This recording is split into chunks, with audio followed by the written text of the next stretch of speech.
Hi everyone, my name is Yasuko Suzuki. I'm a Marine Program Officer with BirdLife International based in Tokyo, Japan. I'm a seabird biologist by training, but mainly working with people, not much direct work with seabirds these days. But I feel working with people is a very important part of seabird conservation, including protecting albatrosses from conservation programs. The biggest threat albatrosses as a group is facing is accidental catch in fisheries called bycatch. And my work mainly focuses on bycatch programs in high seas fisheries. Some of you might be wondering what high seas are.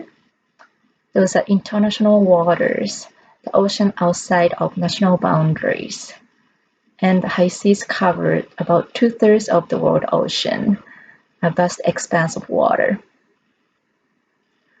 Fishing boats from many countries, from Asia, Europe, and other regions of the world, operate on the high seas using different types of fishing gear.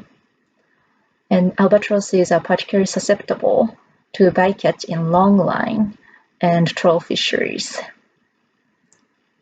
Sadly, around 100,000 albatrosses are getting killed globally every year in fisheries.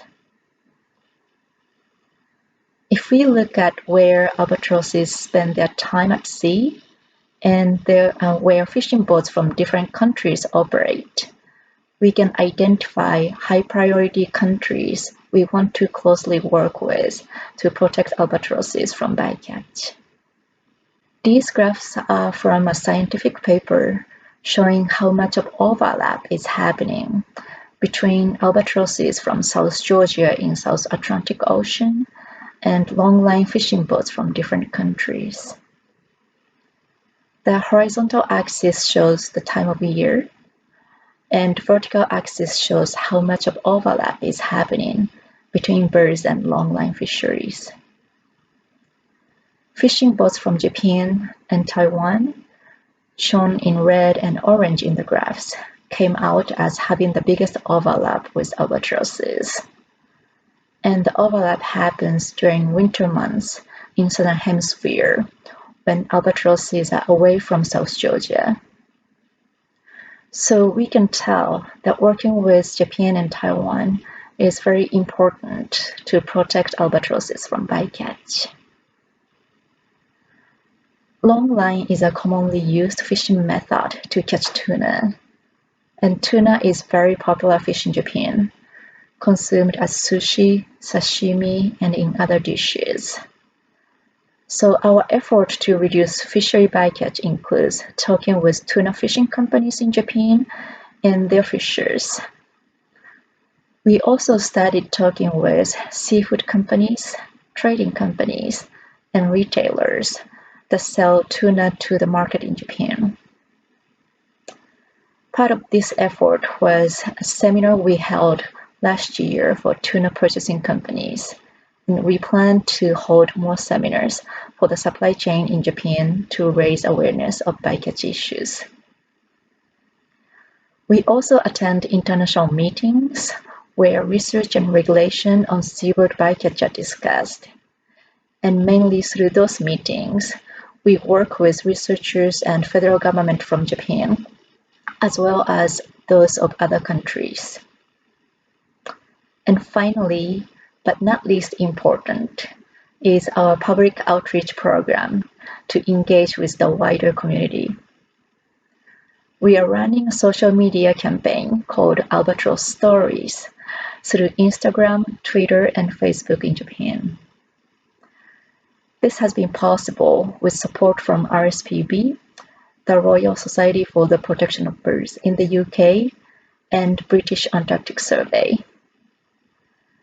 Through these social media platforms, we share a lot of photos of cute, fluffy albatross chicks and beautiful adult birds sent from researchers with Antarctic Survey stationed in South Georgia. We share fun and informative posts with the audience in Japan so that they get to know how interesting and amazing albatrosses are. We also talk about problems these birds are facing and what we can do about them. We are running this social media campaign in the UK and Japan together, and some contents are also shared through social media accounts of our partner organizations in Brazil and Taiwan.